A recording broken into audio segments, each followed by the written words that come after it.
નમસ્કાર. નિર્માણ ન્યૂઝની વિશેષ રજૂઆત ટુ ધ પોઈન્ટ કાર્યક્રમ સાથે હું છું યજ્ઞ ત્રિવેદી. દર્શક મિત્રો, આજે ટુ ધ પોઈન્ટ કાર્યક્રમમાં ચર્ચા કરવાની છે એક મહત્ત્વના વ્યક્તિ વિશેષને લઈને. વ્યક્તિ વિશેષ હું એટલા માટે કહું છું કારણ કે જનસંઘ અને તેની પણ જો આગળ વાત કરું તો RSSથી એક શરૂઆત કરનાર પ્રખર નેતા એવા વિજયભાઈ રૂપાણીનું જે નિધન થયું છે અને તેમાં પણ એમ કહેવાય કે જે મુખ્યમંત્રી નરેન્દ્ર મોદી હતા ત્યારબાદ સૌથી જે વધારે ટર્મ નિર્વિવાદિત ચહેરો તરીકે મુખ્યમંત્રી તરીકે જેમણે કામગીરી અત્યારે નિભાવી હોય તેવા જે આ વિજયભાઈ મુખ્યમંત્રી હતા કે જેમનું ગઈકાલે જે અમદાવાદમાં જે એક ગોઝારી ઘટના જે ઘટી હતી કે જેમાં 241 જિંદગીઓ નહીં પરંતુ તેમના પરિવારની ખુશીઓ પણ છીનવાઈ હોય તે બાબત જે સામે આવી હતી તેમાં પણ એક પૂર્વ મુખ્યમંત્રી વિજયભાઈ રૂપાણી હતા. આજે એમના જ જે આખી રાજકીય સફર છે, અત્યારની જે પરિસ્થિતિ છે, તમામ મુદ્દાઓ પર આપણે આજે ચર્ચા વિચારણા કરીશું. અને તેમાં પણ જ્યારે અમદાવાદની જે આ ગોઝારી ઘટના તો સામે આવી, પણ આ અમદાવાદની ગોઝારી ઘટનામાં પણ એમ કહેવાય કે ઘણા બધા જે લોકો આ જે ઘટનાથી અત્યારે સ્તબ્ધ પણ જોવા મળી રહ્યા છે કે અત્યારે કેમ આ પ્રકારની ઘટના બની, કયા કારણોસર અત્યારે તો બની, તેને લઈને પણ આપણે ચર્ચા વિચારણા કરીશું. આ ચર્ચા વિચારણા કરવા માટે અમારી સાથે જોડી ગયા છે હિતેન્દ્રભાઈ બારોટ કે જે અમારા ગાંધીનગરના પત્રકાર છે, કૌશિકભાઈ મહેતા અમારી સાથે જોડી ગયા છે કે જેઓ ફૂલછાપના જે તંત્રી છે અને સાથે સાથે વરિષ્ઠ પત્રકાર પણ છે, સાથે સાથે ડૉક્ટર હેમંત ભટ્ટ અમારી સાથે જોડી ગયા છે કે જેઓ ભારતીય જનતા પાર્ટીના પ્રવક્તા છે. આપ ત્રણનું સૌથી પહેલાં તો સ્વાગત છે. નમસ્કાર. કૌશિકભાઈ, શરૂઆત હું આપનાથી કરવા માંગીશ. કૌશિકભાઈ, વિજયભાઈ રૂપાણીનો જન્મ તો બર્મામાં થયો હતો, રંગૂનમાં, પરંતુ એમ કહેવાય ને કે જે હોમ ગ્રાઉન્ડ કહી શકાય, કે જે જન્મસ્થળ પણ હોય કે પછી જ્યાં કાર્ય પણ કર્યું હોય, લોકોની વચ્ચે પણ અત્યારે તો રહ્યા હોય, તે છે રાજકોટ. અને સૌરાષ્ટ્ર જોડે તેમનો એમ કહેવાય ને કે એક અનેરો અને અતૂટ એક સંબંધ પણ જોવા મળતો હતો. સૌથી પહેલાં તો આ વિજયભાઈ રૂપાણીનું જે આજે નિધન થયું છે તેને લઈને સૌથી પહેલાં તો આપની પ્રતિક્રિયા અને કેવી રીતે આપ શ્રદ્ધાંજલિ પાઠવશો તેમને? ના, એટલે બહુ ગળે ન ઉતરે એવી આ ઘટના છે. 241 લોકો માંથી એક જ વ્યક્તિ બચે અને જે રીતે પ્લેન ક્રેશ થયું અને જે રીતે મૃત્યુઓ થયા છે, બહુ આમ કંપાવનારી ઘટના છે. અને એમાં એક વિજયભાઈ રૂપાણી પણ હતા. એટલે આ શોકનો એને શોક આપણી માટે, અમારા માટે વધી જાય છે કારણ કે રાજકોટના પનોતા પુત્ર અને ગુજરાતના કર્મઠ કાર્યકર્તા ભાજપના એવા એક આગેવાનને આપણે ગુમાવ્યા કે જેમણે સાવ નીચેથી એબીવીપી એટલે એબીવીપીના એક કાર્યકર્તાથી શરૂઆત કરી અને છેક મુખ્યમંત્રી સુધીની સફર કરી. જેમણે ભાજપના ફેલાવા માટે, ખાસ કરીને સૌરાષ્ટ્રમાં ભાજપને મજબૂત કરવા માટે એમણે જે મહેનત કરી એ બહુ ઓછા આગેવાનોએ કરી છે. અને સૌરાષ્ટ્રને સતત અન્યાય થાય છે એવી જે લાગણી રહી, કારણ કે સૌરાષ્ટ્રના આગેવાનો મુખ્યમંત્રી તરીકે એની સંખ્યા ઓછી છે. અને કેશુભાઈ પછી જો સૌરાષ્ટ્રને પૂરતો ન્યાય અપાવ્યો હોય તો તમે એમાં વિજયભાઈ રૂપાણીનું નામ લઈ શકો. રાજકીય જ નહીં, જાહેર જીવન જ નહીં, પણ એમનું સામાજિક જીવન પણ બહુ નોંધપાત્ર રહ્યું છે. એમના પુત્રની યાદમાં જે પૂજિત રૂપાણી મેમોરિયલ ટ્રસ્ટ ચલાવે છે ને એની નીચે જે પ્રવૃત્તિઓ થાય છે, વિજયભાઈનું સાવ અલગ પાસું છે. પુત્રના આઘાતને કરુણામાં બદલી અને આવા છેવાડાના લોકો માટે કામ કરવું એ જરા જુદી વાત છે. અને રાજકારણીઓ, આજના રાજકારણીઓ સાથે મેચ ન થાય એવી ઘટના છે. એટલે વિજયભાઈના જવાથી આમ જલ્દી હજી ગળે ઉતરતું નથી કે વિજયભાઈ આપણી વચ્ચે નથી. મારા વ્યક્તિગત સંબંધો પણ રહ્યા ફૂલછાપના કારણે. હું ફૂલછાપમાં જ્યાં સુધી તંત્રી હતો, નિવૃત્ત થયો પછી પણ સંબંધ રહ્યો, પણ સાવ રિપોર્ટિંગ કરતો ત્યારથી એમની સાથેનો સંબંધ રહ્યો છે. એટલે ઘણી બધી યાદો છે. અને અત્યારે આમ છે ને બધું સામે આવી રહ્યું છે, કેટલાક દ્રશ્યો કે જેમાં વિજયભાઈની રાજકીય કારકિર્દી, સામાજિક આગેવાની બધું એકદમ બહાર ઉભરીને આવ્યું. અને આટલા વર્ષો, 40-50 વર્ષો જેમણે જાહેર જીવન માટે આપ્યા, બહુ કર્મઠ નેતા. અને ભલે એમના શાસન વિશે પ્લસ અને માઇનસ ઘણું બધું લોકોએ ટીકાઓ ત્યારે પણ કરી હતી, પણ કેટલાક નિર્ણયો એમણે જે લીધા, એટલે એ બધી રીતે તમે જોવો તો વિજયભાઈના જવાથી ખાલી ભાજપને નુકસાન નથી, પણ આખા જાહેર જીવનને આ નુકસાન છે. એટલે આ ઘટના જલ્દી સ્વીકારી શકાય એવી ઘટના નથી, એવું તો કહી શકાય. જી બિલકુલ સાચી વાત છે. કારણ કે જ્યારે એમ કહેવાય ને કે વિજયભાઈ રૂપાણીએ જ્યારે પણ રાજકોટમાં ને રાજકોટના કોઈ પણ વ્યક્તિ અત્યારે તો તેમને મળવા માટે પહોંચે તો એક એમ કહેવાય ને કે એક અલગ જ તેમનો પ્રભાવ જોવા મળતો હતો. ઘરના જ વ્યક્તિ હોય ને તેવી રીતે અત્યારે તો તેમની સાથે ક્યાંક મુલાકાત પણ કરતા હતા. હિતેન્દ્રભાઈ, આપ તો આટલા વર્ષોથી અત્યારે તો પત્રકારત્વ જગતમાં છો અને તમે પણ જે વિજયભાઈ રૂપાણી સાથે ઘણી એવી જે મુલાકાતો પણ કરી હશે. હિતેન્દ્રભાઈ, વિજયભાઈ રૂપાણીનું જે આજે નિધન થયું છે, આમ જો તેમના વિશે વાત કરવા જઈએ તો ઘણી બધી બાબતો અત્યારે જોવા મળતી હોય છે, પણ હિતેન્દ્રભાઈ, એવી કઈ કઈ બાબત હતી વિજયભાઈ રૂપાણીમાં કે જે અત્યારે તો એક નિર્વિવાદિત ચહેરો તો એક જોવા મળ્યો, પણ તેની સાથે કોઈ પણ વ્યક્તિને મળે તો અત્યારે તો ઘરના વ્યક્તિઓને એવી રીતે જ ક્યાંક તેમની સાથે વાતચીત કરતા હતા? મારી 2 દિવસ પહેલા જ મુલાકાત થઈ હતી એમની સાથે. હું મંગળવારે સાંજે જ એમને મળવા ગયો હતો. એ મુખ્યમંત્રી નહોતા ત્યારે પણ સતત એમને મળતો રહેતો હતો, કારણ કે મારે એમની સાથે વ્યક્તિગત ખૂબ ગૌરવ રહ્યો છે, અંગત સંબંધો રહ્યા છે. અને હંમેશા વિજયભાઈને મેં એકદમ સંવેદનશીલ અને સ્પષ્ટ વક્તા તરીકે જોયા છે. એમને તમે સાચી પણ વાત કરો તો એ પોઝિટિવ લેતા હતા, એવું નહોતું કે એમને ખોટું લાગતું હતું. મેં અનેક ઘટનાઓમાં એમને વાત કરી હોય તો તરત જ એમને પોઝિટિવ નિર્ણયો કર્યા હોય. હું તમને એક અમદાવાદની ઘટનાની વાત કરું છું કે ગુજરાત હાઈકોર્ટ દ્વારા આદેશ કરવામાં આવ્યો હતો કે અમદાવાદ શહેરની અંદર જાહેર માર્ગો પરથી દબાણો હટાવવા જોઈએ.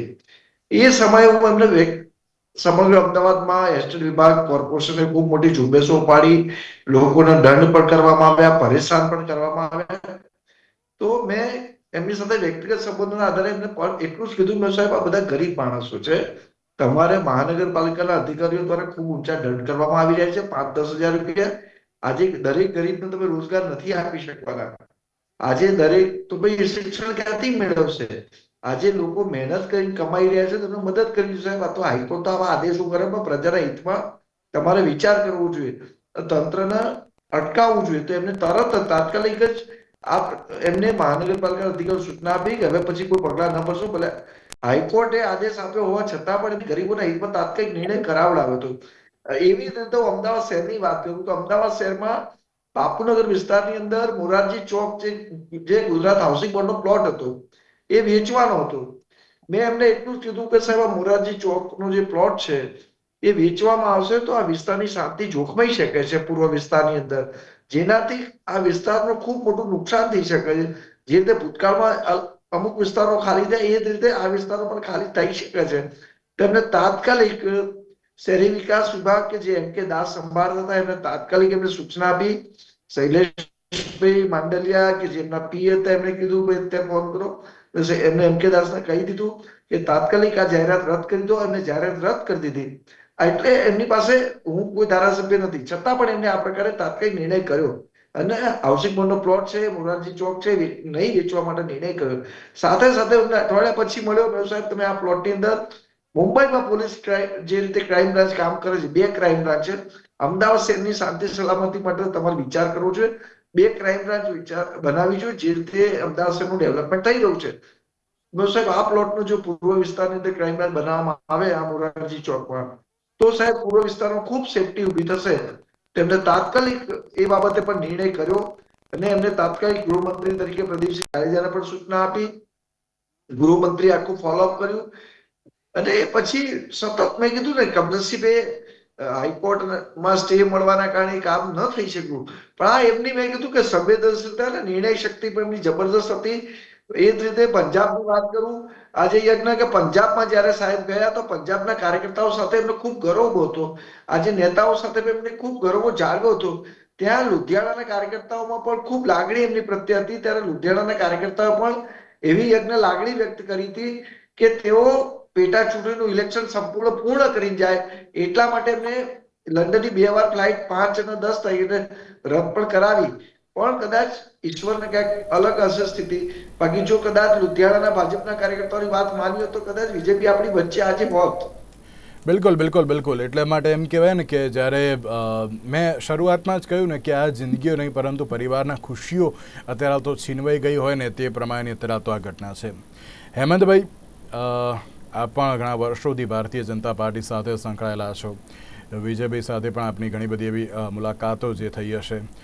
પણ હેમંતભાઈ, મારો સૌથી પહેલો પ્રશ્ન કે અમદાવાદમાં ગુરુવાર જે એક ગોઝારો સાબિત થયો, સૌથી પહેલાં એક 30 સેકન્ડમાં આપ એ જે તમામ જે અત્યારે તો જિંદગીઓ જે કહે ને કે ના જે એ હોમાઈ ગઈ છે એમ કહીએ તો, કે પરિવારની ખુશીઓ પણ છીનવાઈ ગઈ છે, કોઈએ પોતાનો વાલ સોયો ખોયો છે કે તો કોઈએ અત્યારે તો પરિવાર વેરવિખેર થઈ ગયું છે. સૌથી પહેલાં તો એ જે 241 અને તેની સાથે જે અન્ય એવા MBBSના જે બધા સ્ટુડન્ટ્સ પણ હતા કે જેઓ મૃત્યુ પામ્યા છે, સૌથી પહેલાં તો આપ તેમને શ્રદ્ધાંજલિ કેવી રીતે પાઠવશો? યજ્ઞભાઈ, ખરેખર કાલનો દિવસ અમદાવાદ માટે અને સમગ્ર ગુજરાત માટે આમ જોવા જાવ તો ખૂબ ગોજારો, કમનસીબ, અકલ્પનીય અને અવર્ણનીય એવી બહુ ગોજારી ઘટના બની.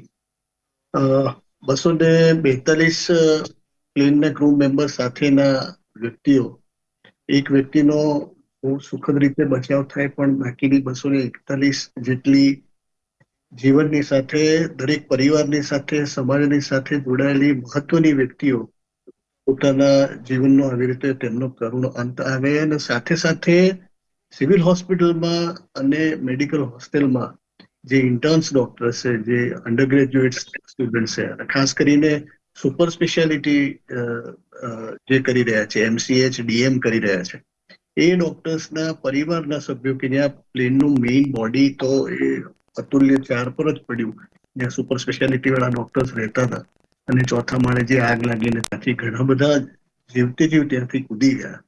આખી ઘટનાનો એક માનસિક બોજ અને એક પ્રકારનું પારાવાર દુઃખ આપણા સૌના હૃદયને છે. આપણે સૌ સાથે મળીને આપની ચેનલના માધ્યમથી સૌ પરિવારજનોને ખૂબ મોટી સાંત્વના પાઠવીએ છીએ. સાથે સાથે ઈશ્વરને પ્રાર્થના કરીએ છીએ કે આ બધા જ આત્માઓને પરમ શાંતિ આપે. અને સાથે સાથે એ પણ પ્રાર્થના કરીએ કે ઈશ્વર આવી ઘટનાઓ કમસે કમ હવે અમારી જિંદગીના જે બાકીના 30-40 વર્ષ છે એમાં તો ન જ બને, તે પ્રમાણેની એને પ્રાર્થના કરીએ. કારણ કે કોઈ પણ પરિવારના કોઈ પણ વ્યક્તિનું જ્યારે આ રીતે અકાળે મૃત્યુ થાય ત્યારે એ પરિવાર પર કેટલી મોટી આફત આવી પડે એ ઘણી વખત આપણે આપણા નજીકના સંબંધીઓમાં અને સમાજમાં જોયેલી છે. એટલે ખરેખર ખૂબ પારાવાર વેદના થાય આપણને બધાને. ઘણાને રાત્રે મોડી રાત સુધી ઊંઘ પણ નહીં આવી હોય. અત્યારે પણ સતત વિચાર, જ્યારે મીડિયા સાથે સંકળાયેલા છીએ આપણે સૌ, ત્યારે તો આ જ ઘટનાના સતત વિચાર આપણી વચ્ચે આવ્યા કરે. અને જ્યારે જે સમાજમાં જાહેર જીવનમાં જોડાયેલા હોઈએ ત્યારે અમુક વ્યક્તિઓ તો આપણે ક્યાંક ને ક્યાંક સંબંધમાં હોય એવી વ્યક્તિઓએ પણ આમાં પોતાના જીવ ગુમાવ્યા હોય, ત્યારે એ જે દુઃખ અને વ્યથાની લાગણી છે એને શબ્દોમાં પણ વર્ણવી ઘણી બધી અશક્ય છે તેમ હું માનું છું. પૂર્વ મુખ્યમંત્રી વિજયભાઈ રૂપાણીનું પણ જે નિધન થયું છે, આપ તેને પણ કઈ રીતે જોઈ રહ્યા છો અને કેવી રીતે તેમને પણ શ્રદ્ધાંજલિ કે શબ્દાંજલિ પાઠવશો? વિજયભાઈની સાથે કામ કરવાનો એટલો સુંદર અને સુવર્ણ મોકો મને, હું જ્યારે કર્ણાવતી મહાનગરમાં મીડિયા કન્વીનર તરીકેની મારી જવાબદારી આવી અને પછી જ્યારે અમારા મીડિયાના જ્યારે પણ સંકલન બેઠકો થતી એમાં વિજયભાઈ તે વખતે પ્રદેશ મીડિયામાં એક તો સંગઠનમાં તે મહામંત્રી હતા, સાથે સાથે રાજ્યસભાના પણ member. I am talking about 2012, 2011-2012 વાત કરું. અને તેઓ પણ પ્રદેશ મીડિયા સાથે ખૂબ સરસ રીતે સંકળાયેલા. આમ જોવા જાવ તો નરેન્દ્રભાઈ જ્યારથી મુખ્યમંત્રી થયા ત્યારથી વિજયભાઈએ જે પ્રવક્તા તરીકેની અને કદાચ પાર્ટીના એક મેઇન ફોકસ વોઇસ તરીકે એમણે જે નરેન્દ્રભાઈના શાસન માટેનું જે મુખર થઈને તેના અંગેની સાચી વાત લોકો સામે બહુ જ નિર્ભીકપણે રજૂ કરવી, ખૂબ મજબૂતાઈથી રજૂ કરવી, એ પાછું તો આપણે સૌએ છે 2000 થી લઈને 2012 સુધીનું જોયેલું. પણ 2012માં વ્યક્તિગત રીતે એમની સાથે એ ગરોબો થયેલો. અને મને બરાબર યાદ છે કે અમારી પ્રદેશની જ્યારે આવી મીડિયાની બેઠકોમાં ઘણી વખત મીડિયાના જ વિભાગની ટીમમાં એક ફોર અને અગેન્સ્ટની બે ટીમ પાડીને સામસામે આવી ચર્ચાઓ કરવાની હોય. તો વિજયભાઈ ઘણી વખત એના જજ બનતા. અને મને બરાબર યાદ છે કે એક વખત અરુણ જેટલીજી, નિર્મલા સીતારામનજી એ લોકો પણ હતા. અને અમારું એક ઇંગ્લિશમાં કઈ રીતે તમે ટીવી ડિબેટમાં ફોર અને અગેન્સ્ટમાં વાત કરશો અને એના કન્વીનર તરીકે વિજયભાઈને મૂકેલા.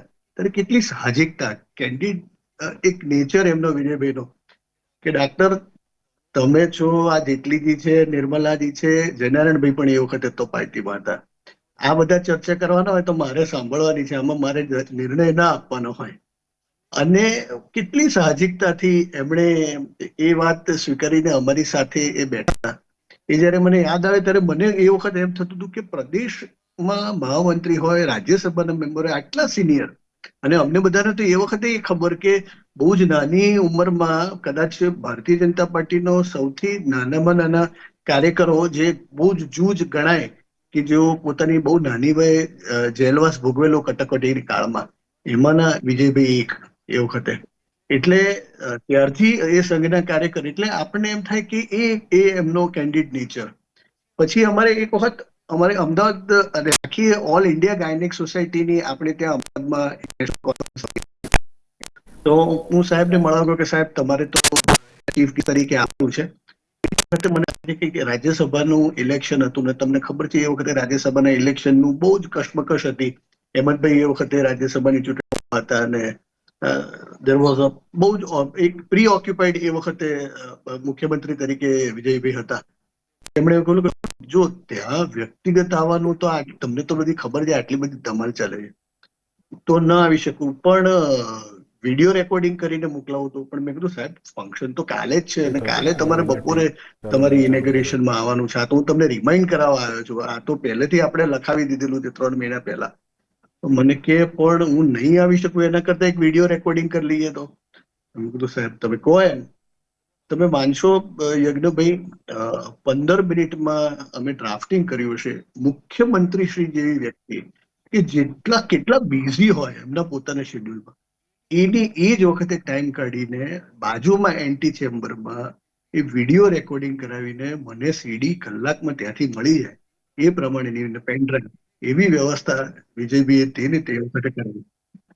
વ્યક્તિ હોય તેમની સાથે એકદમ નેચર સાથે તેમની સાથે મુલાકાત કરતા પણ કરતા હતા. અરે 12મા ધોરણમાં તમને યાદ કરો એક વખત એવું થયું કે આ ડિસ્ક્રિપ્ટિવ અને ઓબ્જેક્ટિવ બેના આપણે ત્યાં પહેલા એવું છે, ઓબ્જેક્ટિવના જ 80% ભારણ હોય પ્રશ્નોનું અને 20% ડિસ્ક્રિપ્શનનું હોય. હવે જે તે વખતે ભૂપેન્દ્રસિંહજી એ વખતે શિક્ષણ મંત્રી, વિજયભાઈ મુખ્યમંત્રી, અને એ વખતે એવો નિર્ણય લેવાયો કે ના 50% ડિસ્ક્રિપ્ટિવ ને 50% ઓબ્જેક્ટિવ. અને નિર્ણય પણ ક્યારે લેવાયો? ડિસેમ્બરમાં લેવાયો. એટલે 12મા ધોરણનું લગભગ 70% લોકોનું સ્ટુડન્ટ્સનું ભણતર પતી ગયું હોય, બધાએ ઓબ્જેક્ટિવની તૈયારી કરી હોય, પછી ડિસ્ક્રિપ્ટિવના 50% માર્કનું ભારણ. તો વાલીઓમાં એટલો બધો અજંપો, આક્રોશ અને રજૂઆત સ્વાભાવિક છે કે પાર્ટીમાં હોઈએ એટલે આપણને રજૂઆત કરવા આવે, ઘણા બધા ઓળખતા હોય, પાછા મેડિકલમાં હોઈએ એટલે ડોક્ટર્સ તરીકે ઘણા બધા ડોક્ટર્સ માતા પિતાઓ હોય. અમે વિજયભાઈને મળ્યા. he was so open to the ideas કે એવું છે ખરેખર કે એટલે કહ્યું કે ભાઈ બહારની બધી જ એન્ટ્રન્સ એક્ઝામમાં ઓબ્જેક્ટિવ ઉપર જ વધારે ભારણ હોય છે. JEE ની એક્ઝામ હોય, નીટ યુજી હોય, બધામાં ઓબ્જેક્ટિવ જ પેપર લેવા જાય. ડિસ્ક્રિપ્ટિવના 50% તો કેવી રીતે આવા છોકરાઓ અત્યારે તૈયારી કરી શકે?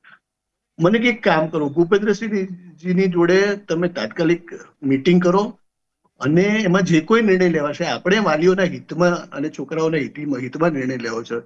યજ્ઞભાઈ માનશો, અમે બીજા દિવસે ભૂપેન્દ્રસિંહજીને જાણે વિનોદ રાવજી મને લાગે એ વખતે સેક્રેટરી હતા, અમે મીટિંગ કરી અને ધ ડિસિઝન વોઝ રિવર્ટેડ બેક કે 80% ઓબ્જેક્ટિવ રહેશે, 20% ડિસ્ક્રિપ્ટિવ રહેશે. મને એમ થાય કે આટલી એ બહુ મહત્વનો અત્યારે તો જે લેતા હતા ને તેની સાથે જો લાગે કે ના અત્યારે તો આ નથી બરાબર તો પછી તેને ક્યાંક ચેન્જ પણ કરતા હતા. યજ્ઞભાઈ મને 4 વ્યક્તિઓ પ્રત્યે અત્યારે સૌથી વધારે સંવેદના થાય છે જે વિજયભાઈની સૌથી નજીકના હતા રાજકોટમાં. ધનસુખભાઈ ભંડેરી, અમારા રાજુભાઈ ધ્રુવ મીડિયામાં હતા તે, પ્રશાંતભાઈ વાયા, એ અમારા મીડિયા સેલના એ વખતે અમારી સાથે કન્વીનર તરીકે, અને શૈલેષભાઈ માંડલિયા.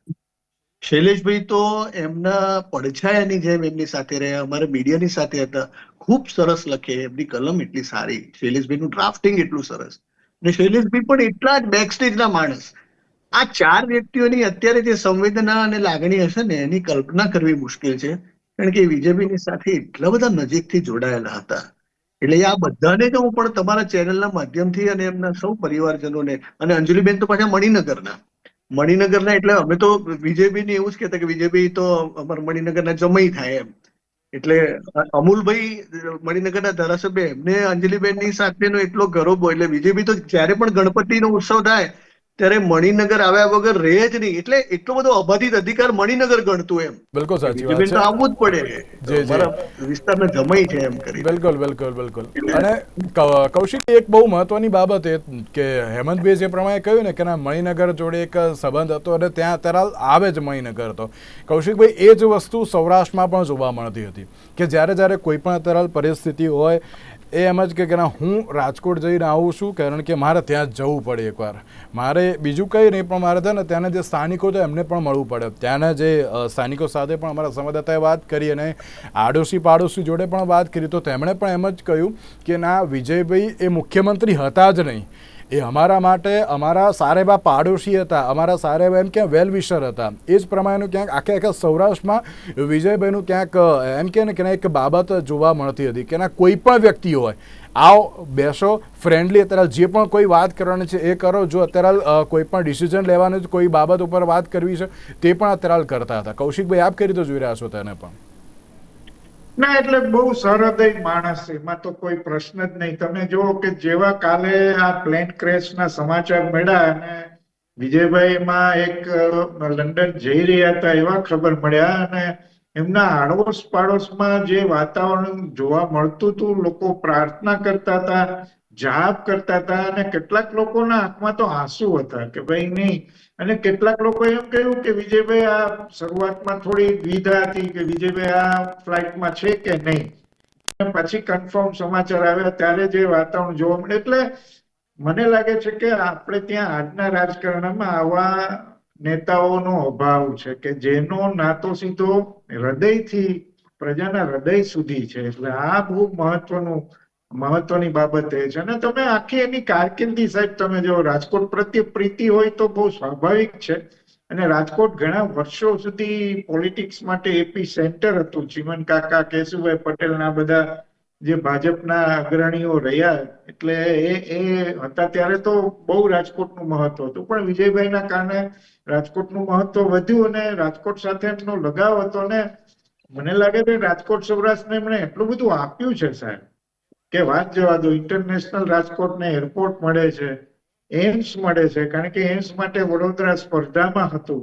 અને એમણે નરેન્દ્રભાઈ સાથે, અમિતભાઈ સાથેનો જે સંબંધ એમનો વર્ષોનો, અને એ કારણે એમ્સ રાજકોટને મળે, આ બહુ મોટી ઘટના હતી. કારણ કે વડોદરાની પણ એટલી જ ડિમાન્ડ હતી.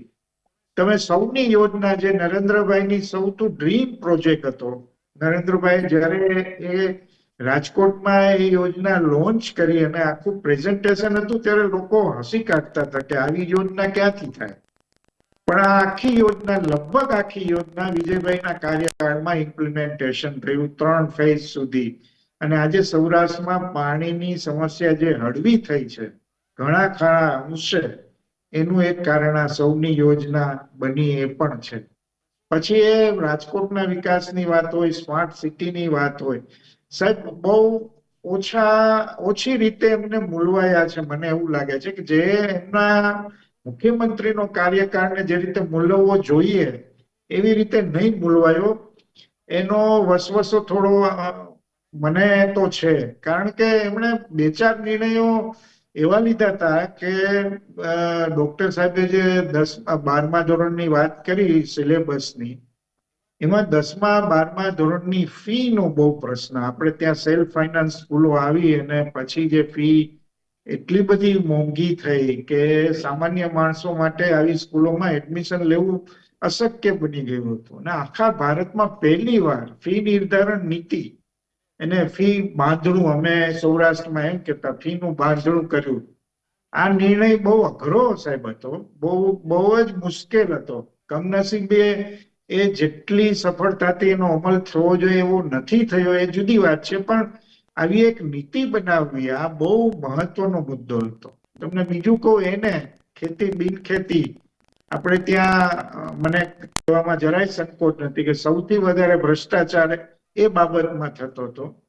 અને વિજયભાઈએ એની પ્રક્રિયા એટલી બધી સરળ બનાવી, પારદર્શક બનાવી, એ પછી ભ્રષ્ટાચારનું પ્રમાણ બહુ કાબુમાં આવી ગયું, ઘણું બધું ઘટી ગયું. એટલે આવા કેટલાક નિર્ણયો એમને ડિજિટલાઇઝેશન માટે ઘણી બધી વિધાઓને જે ડિજિટલીકરણ કર્યું એના કારણે પણ લોકોને ઘણા બધા ફાયદા થયા. અને બિલકુલ સાચી વાત છે. સૌરાષ્ટ્રની વાત આવે ત્યારે એમનો પક્ષ એ બાજુ વધારે, એમનું ત્રાજવું એ બાજુ વધારે ઢળે, બહુ સ્વાભાવિક છે. એટલે હું એવું માનું છું કેશુભાઈ પછી સૌરાષ્ટ્રને કોઈ નેતા ફળ્યા હોય તો એ વિજયભાઈ રૂપાણી છે. બિલકુલ. આપ ત્રણે અમારી સાથે જોડાયા, આપ ત્રણનો ખૂબ ખૂબ આભાર. તો દર્શક મિત્રો, જે પ્રમાણે પૂર્વ મુખ્યમંત્રી વિજયભાઈ રૂપાણીનું જે નિધન થયું છે, ફરી એકવાર નિર્માણ ન્યૂઝના સમગ્ર પરિવાર તરફથી હું તમને શ્રદ્ધાંજલિ પાઠવું છું ને તેમના પરિવારજનોને જે અત્યારે આબ ફાટી પડ્યું હોય તે પ્રમાણેની જે પરિસ્થિતિ અત્યારે તો જે થઈ છે, તેમના તમામ પરિવારજનોને ભગવાન પણ અત્યારે તો શક્તિ અર્પે તેવી પણ હું પ્રાર્થના કરું છું. આજના વિશેષ કાર્યક્રમમાં મને આપશો. નમસ્કાર.